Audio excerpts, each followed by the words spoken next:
Hi dear, welcome back to my channel. Sai samayal.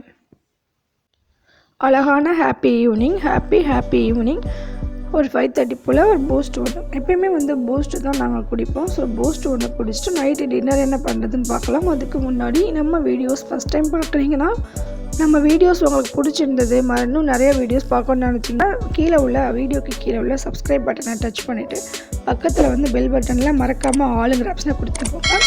அந்த ஆளுங்கிற option நீங்கள் கொடுத்தீங்கன்னா தான் வீடியோ உங்களுக்கு நோட்டிஃபிகேஷன் வரும். இப்போ டின்னருக்கு என்ன பண்ணுறதுன்னு பார்க்கலாம். இது வரைக்கும் எனக்கு சப்போர்ட் பண்ணிகிட்ருக்கிற சப்ஸ்கிரைப் பண்ண எல்லாத்துக்கும் ரொம்ப தேங்க்ஸ். இப்போ டின்னருக்கு ஒன்றுமே இல்லை. ஆக்சுவலி கருவேப்பிலை கொத்தமல்லி எதுவுமே இல்லை. சிம்பிளாக ஒரு சட்னி பண்ணலாம். ஸோ நான் ஆயில் ஊற்றிட்டு அடுப்பு ஆன் பண்ணிவிட்டு ஆனியன் போட்டுட்டு கூடவே ஒரு 3 பல் பூண்டு சேர்த்து ஃப்ரை பண்ணிவிட்டு கடலைப்பருப்பு ஒரு ஸ்பூன் இல்லை 2 ஸ்பூன் கூட எடுத்துக்கலாம். அதோட டேஸ்ட் நல்லாயிருக்கும். கூட ஒரு தக்காளி இதையும் சேர்த்துட்டு நல்லா வதக்கிக்கலாம். இது கூட நம்ம கொத்தமல்லி கருவேப்பிலை போட்டால் டேஸ்ட் இன்னும் அது நல்லாயிருக்கும். நம்ம எதுக்காக கடலைப்பருப்பு நான் போடுறேன்னா எனக்கு அந்த கடலைப்பருப்போட டேஸ்ட் சட்னியில் இருக்கும்போது அது கொஞ்சம் ஃப்ளேவர் ரொம்ப டேஸ்ட்டான ஒரு ஃப்ளேவர் கிடைக்கும். அதுக்காக இப்போ வத்தல் இல்லாதனால நான் சில்லி பவுடர் ஒரு 1/2 ஸ்பூன் போட்டுக்கிறேன். காரம் உங்களுக்கு ஏற்ற மாதிரி நீங்கள் கூட அதிகமாக கூட போட்டுக்கலாம். இதெல்லாம் நல்லா வதக்கிட்டு ஆற வச்சதுக்கப்புறமா நம்ம அரைச்சி எடுத்துடலாம். இப்போ அது கூட இன்னொரு சட்னி, தேங்காய் சட்னி. எப்பயுமே 2 சட்னி தான். இப்போ ஒரு சட்னி மட்டும் பண்ணி கொடுத்தா 2 இட்லி 3 இட்லி தான், அதுக்கு மேலே சாப்பிட மாட்டாங்க. இப்போ நீங்கள் 2 சட்னி பண்ணி கொடுத்தோன்னா எக்ஸ்ட்ரா 2-3 இட்லி சேர்த்து சாப்பிடுவாங்க. ஏன்னா தக்காளி சட்னி தேங்காய் சட்னி சேர்த்து சாப்பிடும்போது இட்லி தோசைக்கு அவ்வளோ டேஸ்ட்டாக இருக்கும். இப்போ தேங்காய் சில்லு எடுத்து எனக்கு தேவையான அளவு தேங்காய் சில்லு எடுத்து நான் நல்லா கட் பண்ணி வாஷ் பண்ணிவிட்டு சேர்த்துருக்கேன். கூட காரத்துக்காக பச்சை மிளகா, வத்தல் இல்லாதனால பச்சை மிளகா, பூண்டு இருந்தால் ஒரு பல் பூண்டு சேர்த்துக்கோங்க. கூட சால்ட்டு, புளி கூட சேர்த்துப்பாங்க. புளி விருப்பப்பட்டால் புளி கூட சேர்த்துக்கோங்க. இதெல்லாம் சேர்த்துட்டு நம்ம அரைச்சி எடுத்துக்கலாம். இப்போ தேங்காய் சட்னி ரெடி ஆயிடுச்சு. நம்மளோட தக்காளி சட்னி நல்லா சூடு ஆறினதுக்கப்புறமா மிக்ஸி ஜார்லாம் வாஷ் பண்ண வேணாம், அது கூடயே போட்டு அரைச்சி எடுத்துடலாம். கொஞ்சமாக சால்ட்டு தேவையான அளவு சால்ட்டு போட்டுக்கோங்க. இது கூட உளுந்து கூட போட்டு அரைக்கலாம், நல்லா தான் இருக்கும். ஆனால் கடலைப்பருப்பு இன்னும் ரொம்ப டேஸ்ட்டு கிடைக்கும். உளுந்து இல்லாதனால நான் போட்டுக்கலாம்.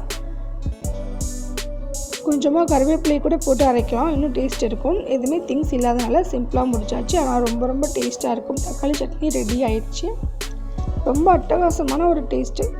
நீங்கள் ட்ரை பண்ணி பாருங்கள். எப்பயுமே நம்ம ஒரு சட்னி மட்டும் வச்சோம்னு வச்சுக்கோங்களேன், சாஃப்டாக ஒரு ஏதோ ஒரு அரைகுறையாக சாப்பிட்ட மாதிரி ஒரு ஃபீல் இருக்கும். நீங்கள் 2 சட்னி பண்ணுங்கள், ரொம்ப குயிக்காக பண்ணிடலாம். இது பண்ணுறதுக்கு கிட்டத்தட்ட இதுக்கு 5 மினிட்ஸ், அதுக்கு 5 மினிட்ஸ் மட்டும்தான் ஆகும். இப்போ இட்லி நான் ஊற்ற போகிறேன் நைட்டுக்கு. வீட்டில் ஆட்டின மாவு தான், ரொம்ப சாஃப்டாக இருக்கும் இட்லி. வீட்டில் மாவு இட்லி சாஃப்டாக வர்றதுக்கு நம்ம பேக்கிங் சோடா எதுவுமே யூஸ் பண்ணாமல் ரொம்ப சாஃப்டாக வர்றதுக்கு என்னென்ன பண்ணணும்னு சொல்லிவிட்டு நான் வீடியோ ஆல்ரெடி இட்லி மாவு மேக்கிங் வீடியோ போட்டிருக்கேன். நீங்கள் பார்க்கணுன்னு நினச்சிங்கன்னா டிஸ்கிரிப்ஷனில் கூட லிங்க் தரேன், செக் பண்ணி பார்த்துக்கோங்க. டின்னர் ரொம்ப ஈஸியாக வேகமாக ரெடி ஆயிடுச்சு. தக்காளி சட்னி தேங்காய் சட்னியோட சேர்த்து சாப்பிட்டு பாருங்களேன், இட்லி வச்சு ரொம்ப ரொம்ப சூப்பராக இருக்கும். வேறு லெவல் டேஸ்ட் கிடைக்கும். இப்போ நம்மளோட சட்னிக்கு ஒரு தாளிப்பு கொடுத்துடலாம். கருவேப்பிலை இல்லை, ஸோ அதனால் கடுகு மட்டும் போட்டு தாளிச்சிட்டேன். இப்போ இட்லி வெந்துருச்சு. நீங்கள் பாருங்கள், நான் உங்களுக்கு காமிக்கிறேன் எவ்வளோ சாஃப்டாக இருக்குன்னு. நாங்கள் எப்பயுமே குழந்த சாப்பிட்றதுனால பேக்கிங் சோடா யூஸ் பண்ணவே மாட்டேன். பாருங்கள் எவ்வளோ சாஃப்டாக இருக்குன்னு. நான் இட்லி மாவு எப்படி அரிசி, அதாவது ரேஷன் அரிசி ப்ளஸ் இட்லி அரிசி ரெண்டுமே மிக்ஸ் பண்ணியிருக்கேன். ரேஷன் அரிசி 1 kg, இட்லி அரிசி ஒரு 3/4 kg போட்டு தான் நான் மாவு ஆட்டுவேன். ரொம்ப சாஃப்டாக இருக்கும். பார்த்துங்க எவ்வளோ வெயிட்டாக இருக்குன்னு பாருங்கள். சாப்பிட்றதுக்கும் நல்லாயிருக்கும் டேஸ்ட்டு. நம்ம பேக்கிங் சோடா போட்டோம் வச்சுக்கோங்களேன், ஆப்ப சோடாலாம் போட்டோன்னா ஒரு மாதிரி ஆப்பம் சாப்பிட்ற மாதிரி இருக்கும், இட்லி சாப்பிட்ட ஃபீல் ஆகாது. இந்த மாதிரி 2 சட்னி பண்ணி கொடுத்தீங்கன்னா கண்டிப்பாக எக்ஸ்ட்ரா 2-3 இட்லி சாப்பிடுவாங்க. அதுவும் தக்காளி சட்னியோட தேங்காய் சட்னி காம்பினேஷன் சூப்பராக இருக்கும். இது மாதிரி நீங்கள் ட்ரை பண்ணி பாருங்கள். சாம்பார் வச்சிங்கன்னா கூட தேங்காய் சட்னி எக்ஸ்ட்ரா சைடிஷாக வச்சா இன்னும் நல்லாயிருக்கும். ஸோ இந்த வீடியோ உங்களுக்கு பிடிச்சிருந்தா மறக்காமல் நம்ம சேனலை சப்ஸ்கிரைப் பண்ணிக்கோங்க. தேங்க்யூ.